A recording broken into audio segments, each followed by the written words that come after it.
এসির ভিতরে থাকি তারা যদি বাইরে যায় আসলে অনেক বেশি কষ্ট, অনেক বেশি গরম লাগে। বিকজ অফ আমরা একটা জায়গায় থাকতে থাকতে অভ্যস্ত হয়ে যাই, ঠান্ডার ভিতরে থাকতে থাকতে আমাদের শরীর শীত থাকে, ঠান্ডা থাকে।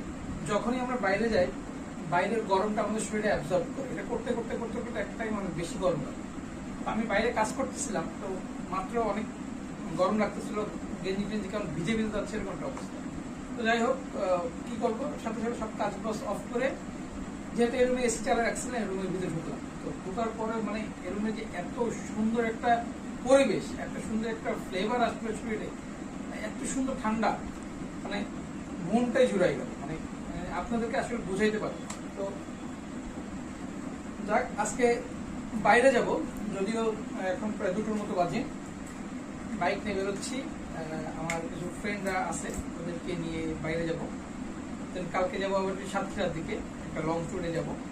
যে লং ট্যুরে আমার সাথে থাকবে হচ্ছে নিশান এক্সট্রাইলটা। ইনশাল্লাহ আপনারা দেখতে পারবেন, ভিডিও আসবে। সো ভালো থাকেন, সুস্থ থাকেন, দেখা হবে নেক্সট ভিডিওতে। আমি মুনসাজান বিদায় নিচ্ছি। Thank you.